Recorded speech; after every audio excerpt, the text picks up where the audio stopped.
Bom, como foi apresentado, meu nome é Rafael Vailan, sou casado com a Brenda e pai da Pietra, que está aí, né? Essa é minha família, né? Somos casados há 7 anos, a Pietra tem 2 anos e estou encoroado há 4 anos, né? Como pastor. 3 anos nós iremos fazer como visão celular.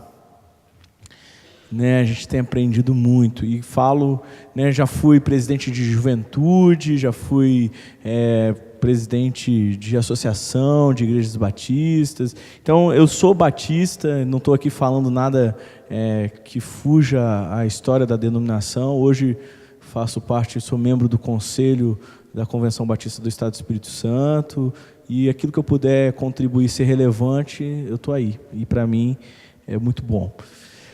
Bom, eu quero começar falando tudo que eu vou falar que vocês já sabem. Eu acredito que eu não vou falar nada de novo. E nem quero trazer nada novo.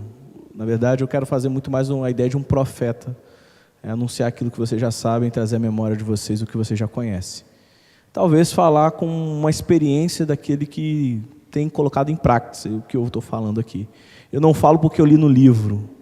Eu não falo porque eu fui para o congresso e achei legal e maneiro e vou fazer essa loucura na minha igreja. Não, eu estou falando porque eu li, estudei, busquei a direção de Deus e diante da multiforme graça de Deus, e é isso que eu queria falar aqui para vocês, nem tudo que acontece em Coroado vai acontecer aqui.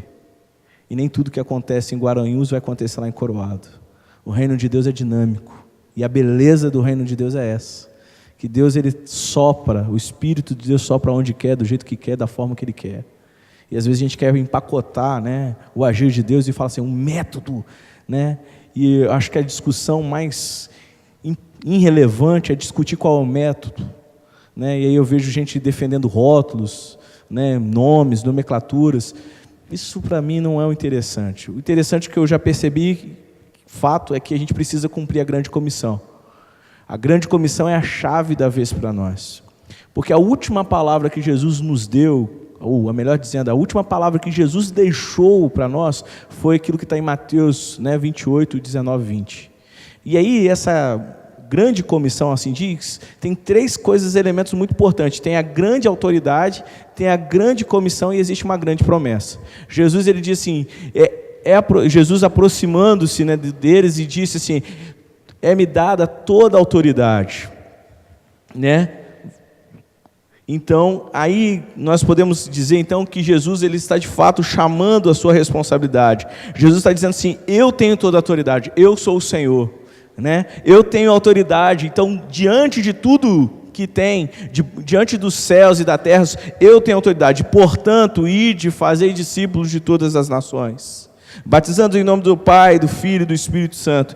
E aí Jesus, ele vai continuando, né, compondo essa grande comissão, ensinando-os a guardar todas as coisas que eu vos tenho mandado. E aí vem a grande promessa. E eis que estou convosco todos os dias até a consumação do século. Existem 3 coisas muito importantes nesses versículos. A grande autoridade, a grande comissão e a grande promessa. A grande autoridade é Jesus chamando para ele, que ele tem toda a autoridade. Ele deu uma ordem, ele é Kyrios, ele é aquele que governa. E ele comissiona cada um dos seus discípulos a cumprir uma grande comissão. E nessa grande comissão está atrelado uma grande promessa. Quando nós cumprimos essa grande comissão, o Senhor estará conosco todos os dias até a consumação dos séculos. A grande questão que a igreja precisa entender é que existe uma urgência. Mais do que nunca, a gente olha para o texto bíblico e a gente não precisa pedir para que os campos fiquem brancos. Na verdade, os campos já estão brancos. A sociedade de hoje, ela está sedenta por Deus. Mais do que nunca, a nossa sociedade, ela tem sede e fome por conhecer Deus. E aí Jesus, ele mesmo disse, olha, os campos estão brancos, mas tem um problema. Qual é o problema? Está faltando o quê? Está faltando ceifeiros, está faltando líderes. Porque a gente tem muita gente para ficar sentado no banco. Muito. Para falar da lâmpada, para falar do ar-condicionado, para falar do som, para falar da roupa, para falar do não sei o quê, mas poucos para colocar a mão no arado. E a gente precisa resolver isso. Sabe, porque a grande questão que está em João é que o meu Pai é glorificado, a gente está aqui para glorificar o Pai na maneira de darem frutos. E assim nós seremos os seus discípulos. Existem duas coisas que eu queria perguntar para vocês. Primeiro é como que o Pai é glorificado? Você pode me responder isso? Como que o Pai é glorificado? Segundo, é como que saberemos que somos discípulos de Jesus? A resposta é uma só. A partir dos muitos frutos que nós dermos. A igreja que vai para as casas, ela começa a trabalhar essa dinâmica. Queridão, deixa eu começar a desconstruir algumas coisas aqui que ao longo do tempo a gente ouve. Pastor não gera ovelha. Isso é mentira. Eu sou ovelha do Supremo Pastor e preciso gerar ovelha também. Porque esse negócio de terceirizar a responsabilidade, não, vocês que têm que trazer gente para a igreja. Isso é discurso. Eu preciso entender isso, eu preciso dar frutos. Jesus, olhando para a grande multidão, ele teve compaixão, ele teve uma grande compaixão.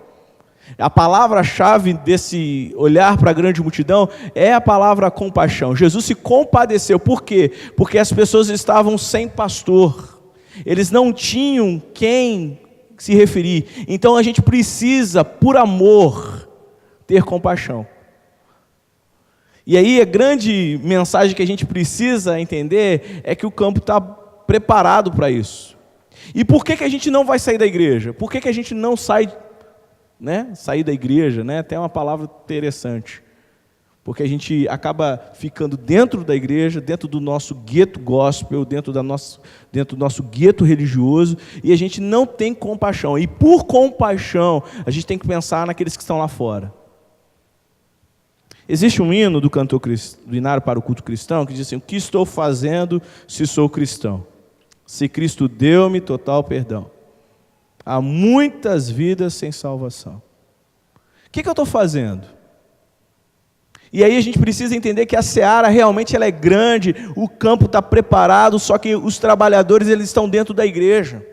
E quando a gente começa a falar de igreja nas casas, pequeno grupo multiplicador, PGM, pequeno grupo pequeno, célula, qualquer que seja, e eu vou usar o termo célula, porque é esse que eu uso, não tem nada a ver com G12, não tem nada a ver com alguma coisa nesse sentido, mas a célula, ela traz de volta algo que a igreja nunca deveria ter perdido. Nós, esse ano, iremos comemorar 500 anos de Reforma Protestante.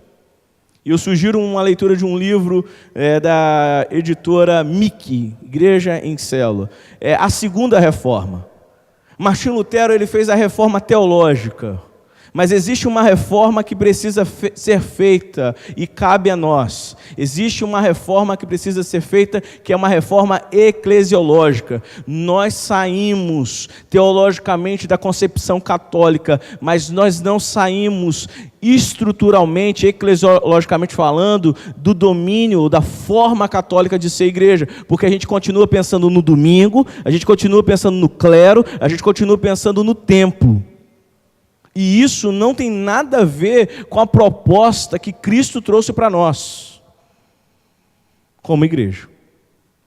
Então, dentro dessa dinâmica, a gente precisa, pode passar para mim, por favor. A gente precisa pensar nas dinâmicas que, como igreja, nós iremos resolver. Como que nós iremos resolver essa questão de trabalhadores? Como que nós iremos colocar realmente em prática? O que a igreja ela precisa fazer para ela aproveitar essa questão de colheita? O que nós precisamos fazer? O que precisa mudar na igreja para que os paradigmas, os velhos paradigmas sejam novos? Sugiro uma outra leitura de um livro, Quebrando o Paradigma, Ed Renekiewicz. E o que é um paradigma? Você já parou para pensar nisso? Paradigma é pode passar o próximo slide, é o conjunto de regras pré-estabelecidas que definem um limite.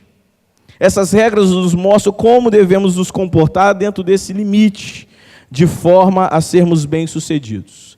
Quero passar um videozinho para vocês como que surge um paradigma, tá bom? Um grupo de cientistas colocou 5 macacos numa jaula. No centro puseram uma escada e sobre ela um cacho de bananas. Quando um macaco subia a escada para apanhar as bananas, os cientistas lançavam um jato de água fria nos que estavam no chão.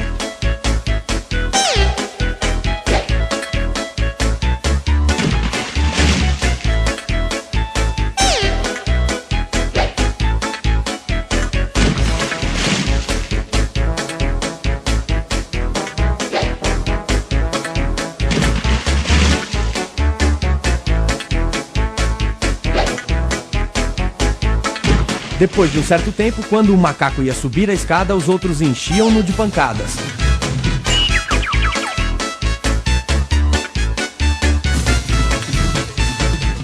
Passado mais algum tempo, nenhum macaco subia mais a escada, apesar da tentação das bananas. Então, os cientistas substituíram um dos macacos. A primeira coisa que ele fez foi subir a escada, sendo rapidamente retirado e surrado pelos outros. Depois de algumas surras, o novo integrante do grupo não mais subia a escada. Um segundo foi substituído e o mesmo ocorreu, tendo o primeiro substituto participado com entusiasmo da surra ao novato. Um terceiro foi trocado. Um quarto e, finalmente, o último dos veteranos foi substituído. Os cientistas ficaram então com um grupo de 5 macacos, que mesmo nunca tendo tomado um banho frio, continuavam batendo naquele que tentasse chegar às bananas. Se fosse possível perguntar a algum deles por que batiam em quem tentasse subir a escada, com certeza a resposta seria: não sei, as coisas sempre foram assim por aqui.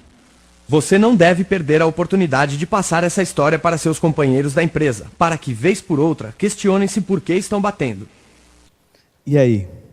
De vez por outra, a gente tem que perguntar por que a gente faz determinada coisa na igreja, né? Por que a gente, né, começa o culto de um determinado jeito? Por que o estudo da revistinha tem que ser daquele jeito? Por que começou assim? Não, sempre foi assim. Né? Na minha igreja tinha umas cadeiras de madeira, madeiras bem pesadas, madeiras de lei.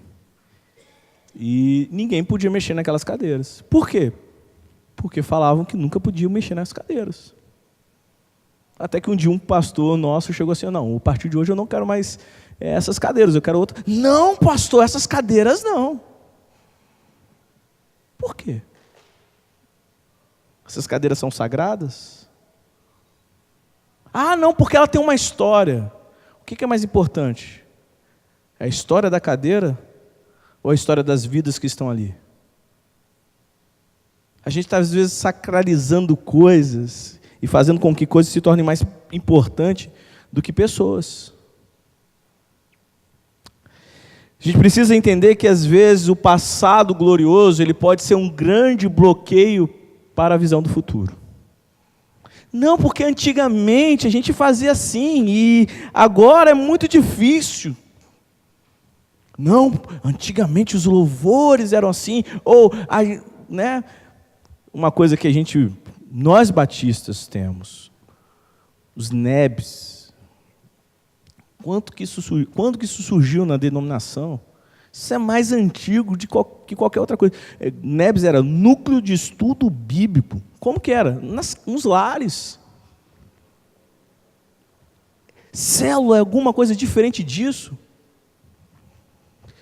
Algumas questões que a gente vai dar uma acertada ali para cá e puxar ali e aperfeiçoar. Assim como hoje a gente aperfeiçoa a liturgia do culto. Lembra quando tinha transparência? Depois não veio o data show? E a gente hoje tem igreja que não tem nem mais data show, tem painel de LED. Mudou. E a gente vai ver que algumas coisas, elas são importantes serem preservadas, mas existem coisas que não precisam ser preservadas. A gente precisa entender que quanto membros para alcançar uma pessoa por ano, a gente às vezes faz programas e programas e programas e programas e programas, para no final do ano a gente ter pelo menos um não crente, um convertido. Em contrapartida, talvez uma igreja que vista em relacionamento, ali está a palavra célula, mas não fique preso a essa questão da célula, mas uma igreja que está voltada ao relacionamento, abrir a casa, a vida na vida, chega mais, vamos viver uma coisa mais relacional. Às vezes a gente gasta tanto dinheiro com estrutura, tanto dinheiro com programa, tanto dinheiro com conferencista, com banda, com tanta coisa, e que dentro de uma pequena, atitude nossa de abrir a nossa casa, a gente consegue fazer coisas extraordinárias. Eu vou falar depois uma coisa que a gente tem vivido, que tem sido algo maravilhoso. Coisa simples. E que talvez a igreja ela precisa entender isso como a estratégia de Deus. Não que os programas sejam ruins, tem espaço para os programas. Mas talvez a grande dimensão da igreja é entender que hoje, mais do que nunca, numa sociedade urbana, a gente precisa voltar para as casas.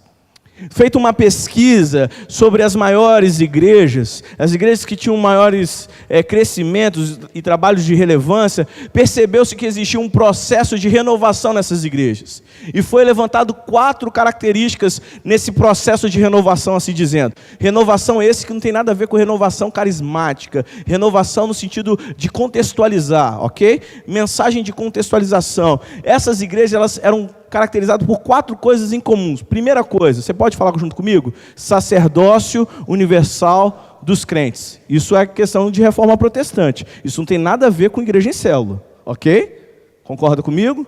Isso é coisa de reforma protestante. Lutero, ele resgatou isso de novo. Todos nós somos ministros, certo?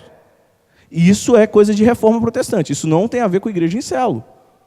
Outra coisa que a gente precisa ver que tem em comum dentro desse contexto das igrejas que cresceram: discipulado e evangelismo pessoal.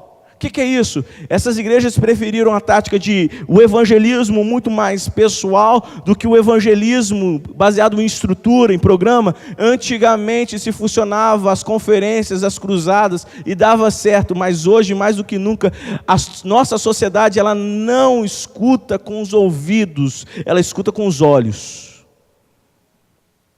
Neil Barreto diz isso. Eu quero ver na sua vida, Jesus. Você falar, até papagaio fala, mas eu quero olhar para a sua vida lá no seu emprego, eu quero ver como você trata os seus negócios no seu emprego. Eu quero ver como você trata a sua mulher na sua casa, como você trata o seu filho. Outra característica das igrejas que tiveram um processo de crescimento e de renovação é que todas essas igrejas que se caracterizaram como igrejas que passaram por esse processo, elas tinham pequenos grupos. E a quarta e última coisa é a descentralização ministerial. O pastor não é o ungidão. O pastor não é aquele que agarra, é o goleiro, zagueiro, lateral, meio de campo, atacante, e se bobear ele é o técnico ainda. Você conhece o pastor São Pedro? Conhece? O pastor São Pedro é aquele que anda com um molho de chave no bolso. Ele tem chave de tudo quanto é coisa da igreja. Opa! Sabe quantas chaves eu tenho? Eu não estou com meu chaveiro aqui. Eu só tenho 3 chaves da igreja. Do portão principal, da escada da igreja, da escada que dá acesso ao gabinete e do meu gabinete. Eu não preciso ter chave da despensa, porque isso tem pessoas que possam cooperar. Descentralização do ministério. Essas são as características dessas igrejas que passaram pelo processo de renovação. E eu sei que essa igreja é uma igreja que gosta de aprender. É uma igreja que está antenada nesse quesito de contextualizar. E quando a gente está falando de células, mais do que nunca a gente precisa entender não só o porquê dela, o que é a célula. A célula nada mais é do que a igreja que se reúne na casa. É a igreja que vai à casa, mas não só com o intuito de um lanche, né? É a própria igreja que funciona. tem direcionamento, direcionando todo mundo para o foco que é Jesus Cristo. O que é uma célula? Célula é quando eu olho para um lado, eu vejo não crente. E quando eu olho para o outro lado, eu vejo não crente. Isso é uma célula. Qualquer outra coisa relacionada, diferente disso, isso é grupo de comunhão, grupo caseiro, qualquer outra coisa nesse sentido. Célula tem intencionalidade. Eu vi muito que alguns pastores falaram sobre isso aqui. Célula é algo intencional. Eu faço com a intencionalidade de ter resultados.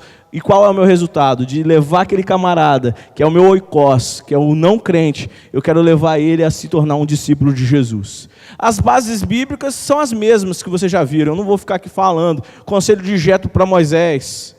Divide o povo em 10, 50, 100, e 1000. Esse é o conselho. E como que se estrutura uma igreja em célula? Dessa maneira. Líderes de célula de 10, supervisores, líderes de 50, coordenadores, líderes de 100, líderes de 1000, pastores de rede. Eu estou com o Alan aqui, ele é um coordenador de célula. Ele cuida debaixo da coordenação dele, debaixo do setor dele, tem aproximadamente 150 pessoas que ele ajuda tomando conta, supervisionando.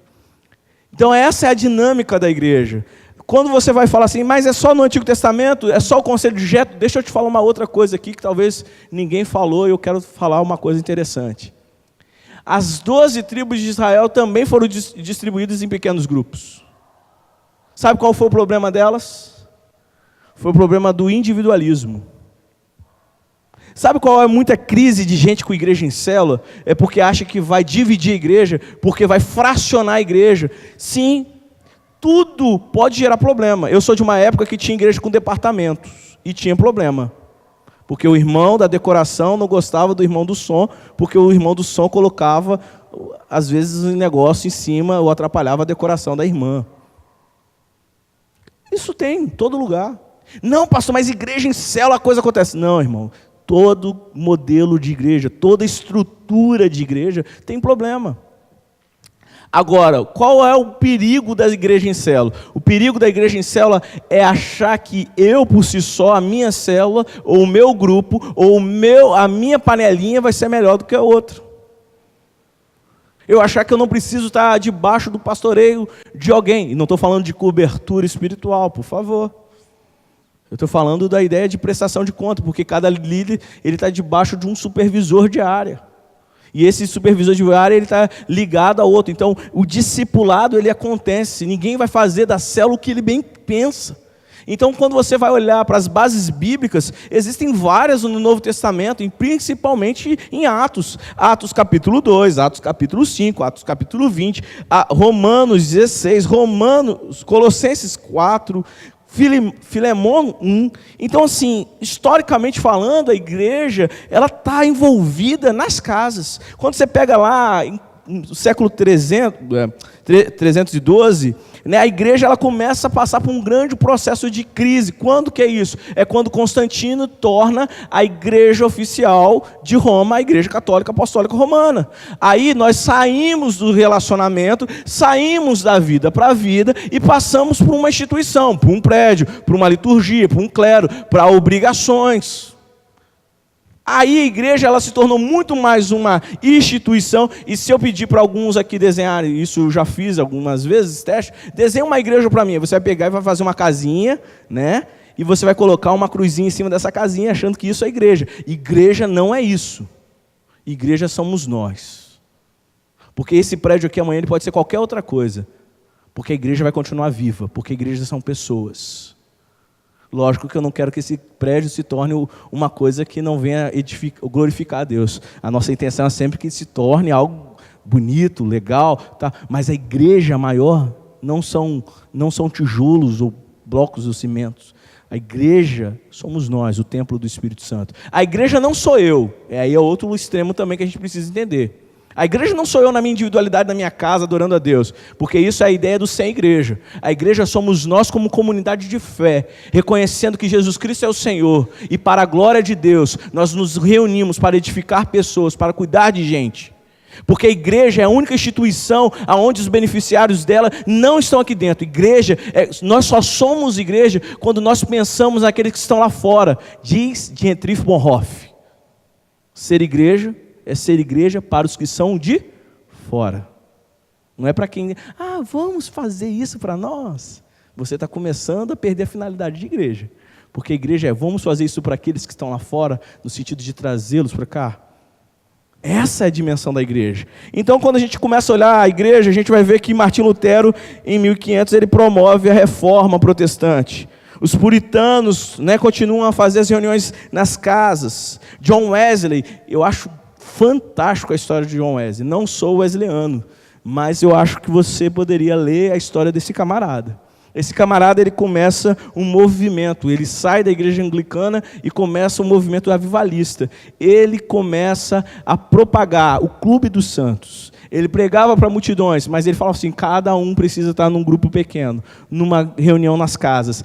Após a sua morte, John Wesley deixa 10 mil células, 100 mil metodistas. Eu fico pensando assim, qual é o legado que um homem deixa, né? Ele deixou um legado muito interessante.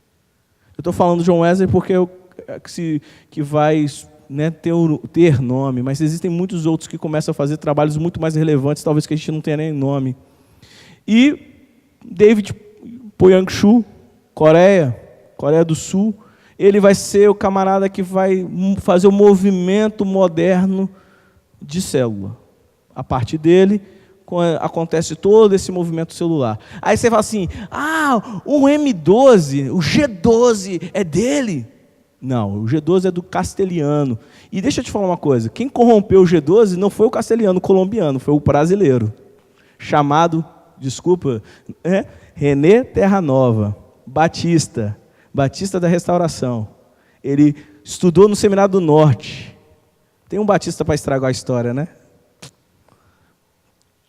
Ele pegou o G12, que era uma estratégia fantástica, ok? Como eu e você podemos ter as nossas discordâncias. Ele começou a fazer a adaptação dele, e a adaptação dele foi para pior. Tanto que o René Terranova ele foi convidado a sair do G12. E aí ele criou o M12. Estou falando isso aqui porque às vezes causa confusão. E quando a gente ouve a palavra célula, a gente tem arrepio. Né? Não, pastor, esse negócio de pequeno grupo. Tem um monte de igreja que dividiu. Tem um monte de igreja que saiu da convenção. Tem um monte de igreja que deixou de ser batista. Não é o caminho. Se você quer fazer um caminho saudável, você não precisa fazer nada disso. Ok? E aí é bom a gente esclarecer isso. Bom, passando adiante, a gente vai entender, nós iremos entender que existe uma diferença básica de igreja com célula com igreja em célula. Basicamente, uma igreja com célula é caracterizada por incorporar células à sua estrutura. A célula é mais uma dentro de todas as outras estruturas. Agora, a grande característica de uma igreja em célula é que a mudança está na estrutura. A partir de agora, a nossa igreja vira ou gira em torno da célula. A célula se torna a grande razão de nós, como igreja, fazermos os nossos trabalhos. Nós não vamos fazer o nosso trabalho baseado no programa de célula, de um ministério, mas as células elas passam a ser o coração da igreja. É a partir dali que começa a desenvolver. Todas as ações e atividades da igreja estão centralizadas visando a célula, a intencionalidade da célula. Bom, existe um quadro aí que vai trabalhar muito bem essa diferenciação. A igreja com célula, a igreja em célula. A igreja com célula, o trabalho é muito mais voltado para mais uma atividade como tantas outras que a igreja tem. É mais um ministério que a igreja vai ter. Mas quando a gente fala de igreja em célula, as células são atividades principais da igreja. Ou seja, eu preciso estar inserido numa célula, eu preciso fazer parte de uma célula. A igreja com célula, o pastor nomeia um dirigente. Eu vou colocar aqui o camarada que vai tomar conta das células para mim. A igreja em célula, o pastor não é só, ele não vai terceirizar a responsabilidade. A igreja em célula, o pastor, ele é parte, é ele que está à frente desse processo, é ele que começa a primeira escola, é ele que começa todo o desenvolvimento do processo. Numa igreja com célula, para se resolver um assunto é necessário passar por diversos departamentos. Numa igreja em célula, tudo gira em torno do trabalho das células. Nada pode substituir a importância e a relevância que as células têm representando na vida da igreja. Quando a gente está falando disso, a gente precisa entender o que pode mudar e o que não pode mudar. A gente pode mudar algumas coisas na igreja, mas existem coisas que a gente não pode mudar. A gente pode mudar a forma como a gente anuncia, né? A gente pode mudar a estrutura, a gente pode mudar como a gente vai cumprir, mas a gente não pode mudar. Isso não pode ser mudado, a palavra de Deus, a autoridade de Deus, a autoridade da igreja. Isso é a essência. A forma a gente pode mudar. Os métodos, eles mudam, mas os princípios, eles são eternos. Deus não unge métodos, assim diz Hernandes Dias Lopes. Deus unge pessoas. E com a história, a gente vai ver que em determinados momentos, a gente vai viver e vai agir de determinadas maneiras. A igreja que se reúne nas casas, ela é uma igreja que está baseada nos relacionamentos. É a igreja que se reúne nos domingos, mas ela também se reúne semanalmente nas casas. Célula não é uma reunião. Célula é um estilo de vida, é um relacionamento. Pode passar, Manuzinho. É um estilo de vida. Manuzinho não. Eu esqueci o nome. Tainá. Obrigado. E aí eu tenho alguns elementos que são importantes na ideia da célula. Edificação, multiplicação, lugar definido. Se essa célula vai ser composta por pessoas homogêneas, ou, né, mesma idade, mesmo tipo homem ou mulher, né? Essas são as características de uma igreja, alguma célula. Pode passar. Algumas coisas precisam chamar nossa atenção. A primeira coisa que precisa chamar a nossa atenção é que as células elas não podem, né, tirar o foco de Jesus. Tem igreja em célula que é mais importante a célula do que Jesus. O pastor fala mais da célula do que Jesus Cristo na igreja. A célula, elas não sobrevivem se elas substituírem Jesus. Ninguém é dono da célula. Jesus é dono das células. Jesus é o dono da igreja, Ele é o Senhor da igreja, e Ele será o Senhor também das células. Somente quando Jesus é o centro, é que a célula alcança todo o seu potencial, e podemos dizer que a célula é verdadeiramente saudável. A célula permite que a igreja atue e aumente muito mais a sua influência e sua presença na sociedade. Como o Manu disse, a nossa igreja está localizada no Coroado, mas eu tenho gente que vem de Santa Mônica. Vocês sabem onde é Santa Mônica? Sim, né? Todo mundo que vai em Guarapari, né? Santa Mônica é o início da Rodossol. E tem gente que sai lá de Santa Mônica e vai lá para o Coroado. Tem gente que sai lá de Condados para ir lá no Coroado. Por quê? Porque lá iniciou uma célula e essa pessoa foi convidada a participar da igreja. A igreja se torna muito mais presente na cidade. Eu falo que é uma igreja em muitos lugares. Essa é uma frase que, num congresso do Carlito Paz, igreja da cidade. A igreja consegue ir em lugares que talvez estruturalmente a gente não conseguiria ir. Deixa eu fazer uma pergunta. Qual é o plano de ação, qual é a intencionalidade que os irmãos têm de ir até a orla da cidade, nos apartamentos, nos edifícios? Qual é o plano de evangelismo que a igreja tem? Qual é o plano de evangelismo que a igreja tem de alcançar as casas de outros bairros?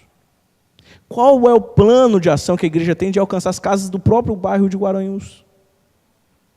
Fazendo o evento e chamando as pessoas para entrarem na igreja? Será que a gente consegue? Consegue.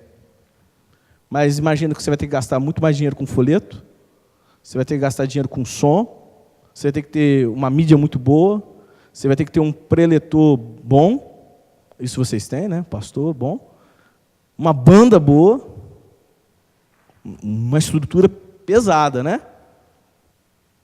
Agora, se eu fizer um convite, você me conhece, se eu fizer um convite para você ir na minha casa, numa segunda-feira à noite, você talvez iria receber muito melhor, não? O capixaba ele é um bicho fechado, eu sou capixaba. A gente não gosta muito de se relacionar, não. Até porque, historicamente, a gente serve 300 anos de barreira de proteção para Minas Gerais. Porque ao descobrir o minério de Minas, a gente precisava de proteger Minas. Então vamos deixar o Espírito Santo lá quietinho, tanto que até hoje, região sudeste é Minas, Rio, São Paulo, previsão do tempo. Sul da Bahia, quando vai falar do Espírito Santo. Porque a gente não existe na previsão do tempo, né? Você já reparou isso? Por quê? Porque historicamente o Estado, ele serviu só para isso. Apesar de ter grandes fontes ricas, riquíssimas, de biodiversidade, de questão turística, mas nós somos seres fechados. Mas quando eu chego e conquisto você, e conquisto a sua amizade, e falo assim, vamos lá na minha casa, a gente vai ter um cachorro-quente lá, a gente vai se reunir, vai conversar um pouco, 1h30, você topa ir lá em casa?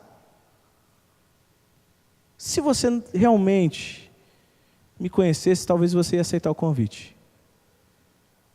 Porque você fala, poxa, esse cara trabalha comigo, eu vou na casa dele. Se eu falar para você que vai ter um dia, uma noite mexicana na minha casa, o outro levantou a sobrancelha ali. Você iria? Se você me conhecesse? Se eu falar assim, ó, vai ter a noite da massa lá na minha casa, vem que é massa. Você iria? Você, poxa, massa, pizza, estratégia bacana. Essa é a intencionalidade da igreja em célula. É aproximar pessoas. Para quê? Para que elas venham conhecer a mensagem que a gente tem. Jesus. Isso é ser intencional. A gente precisa entender que a célula, ela serve para desenvolver um ambiente comunitário. Nutrir e capacitar os seus membros.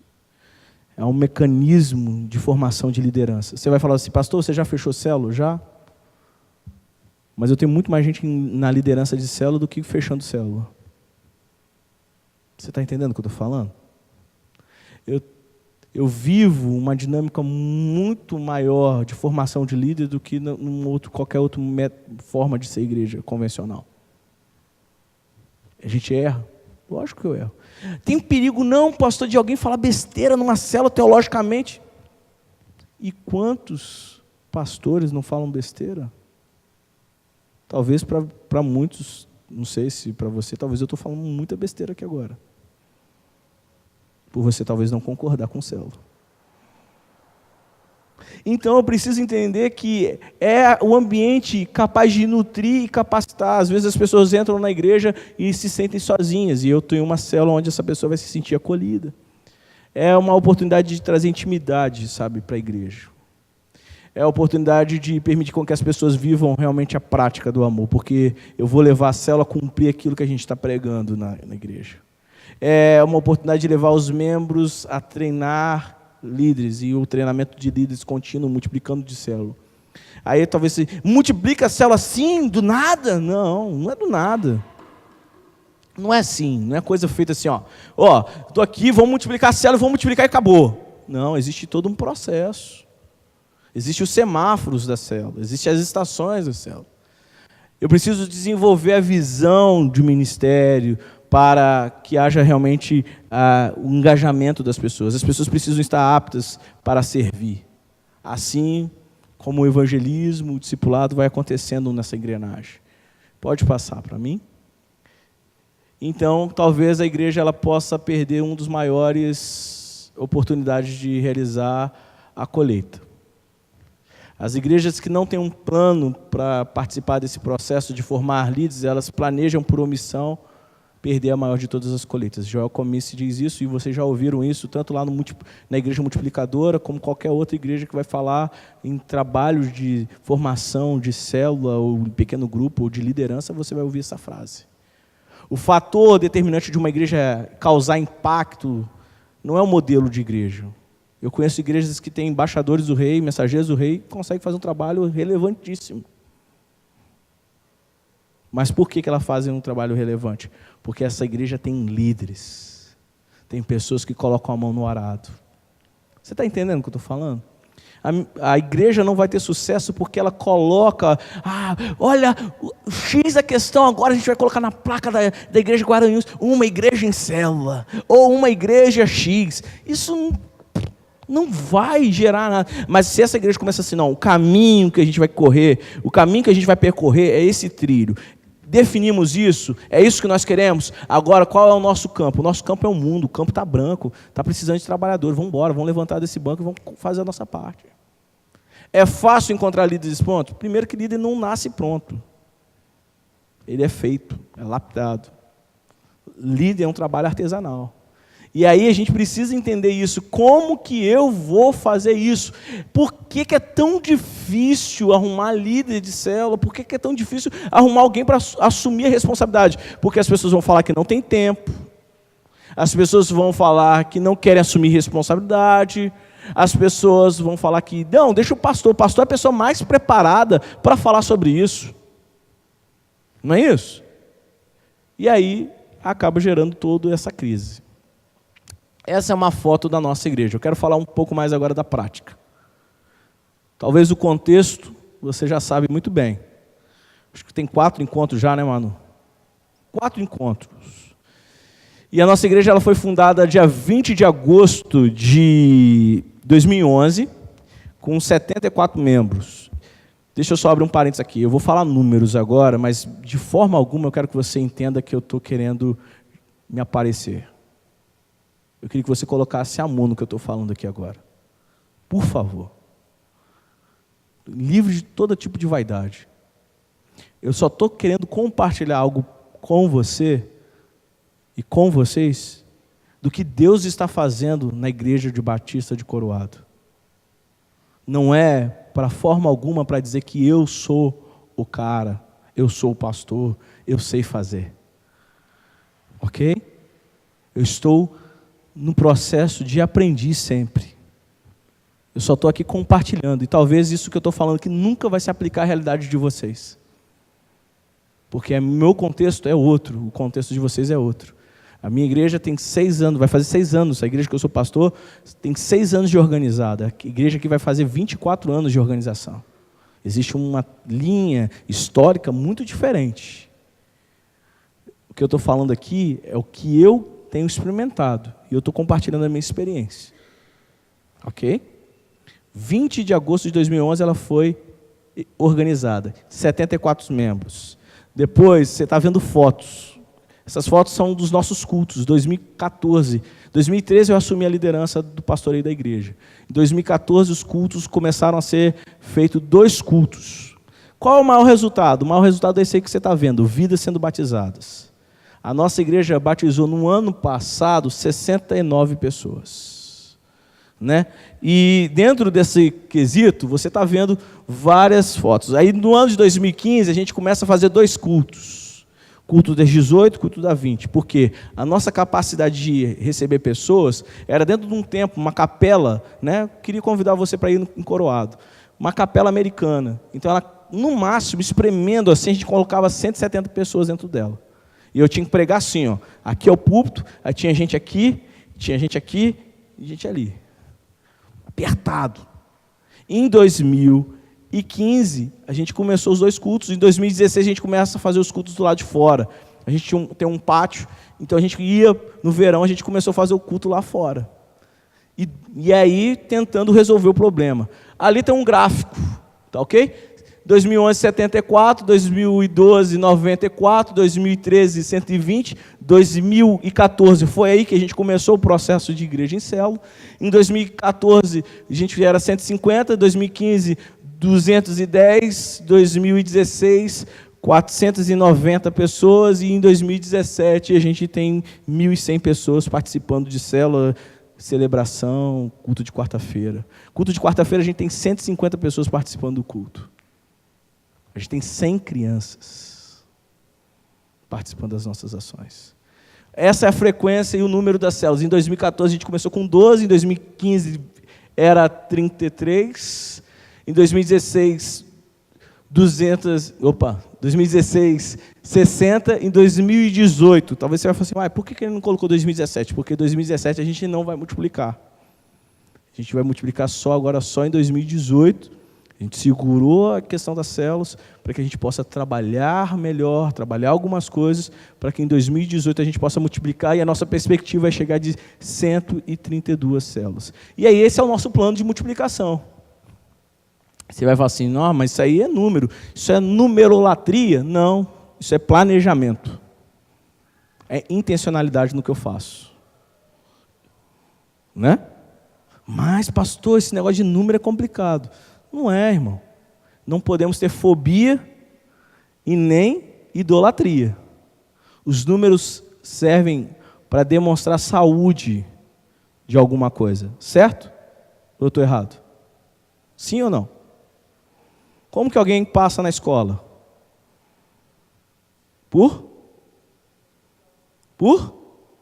nota. Se eu tirar 0, eu passo?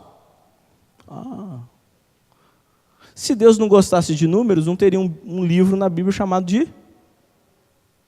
Qual é o objetivo do livro? Censo, contagem. Mas pastor, tem um momento na Bíblia que Deus condena a contagem. Por que ele condena? Por causa da questão do ego de Davi. Porque ele queria se aparecer. Isso aqui que eu estou trazendo para vocês não é para quê? Isso é só para demonstrar para vocês aquilo que a gente realiza. Essas são algumas das nossas células. O número é 60, atualmente 57 em Guarapari, 3 em Rio das Ostras. Nosso desafio é chegar a 132 células para o ano de 2018. A nossa igreja ela, vai multiplicando e vai tomando dimensões e a gente não vai se tornando uma igreja para si mesma. E aí o que é o caminho? O caminho é, nós só somos igreja para os que são de fora, então é aula de reforço gratuito, cursos comunitários. Ontem a gente começou os cursos comunitários, a gente tem mais de 100 pessoas, numa segunda-feira, de 2 às 5 horas da tarde, 100 pessoas adultas fazendo curso na nossa igreja. A gente tem 3 pessoas de Anchieta, a gente tem pessoas de Marataízes, a gente tem pessoas de Serra, indo para Guarapari fazer curso de crochê. Você está entendendo isso? A nossa igreja tem circuito funcional. Pega o espaço do templo e vamos embora. A nossa igreja tem aula de jiu-jitsu e muay thai. Dentro onde era do nosso antigo templo, a capela virou um espaço para a prática de muay thai e jiu-jitsu. Misericórdia, pastor. O espaço não é sagrado. Quem é sagrado somos nós. Nós somos o templo. Pré-ENEM começa agora, aula preparatória para alunos de escola pública. Por que isso? Porque eu quero, nós queremos ser uma igreja indispensável. Se a igreja fechar a porta, a gente vai fazer falta. Sabe? A gente não é mais uma igreja não, irmão. Igreja tem de balde.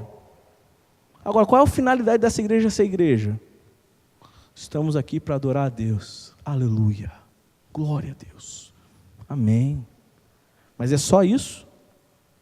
Essa é uma referência bibliográfica, vocês já devem ter ouvido, e fim.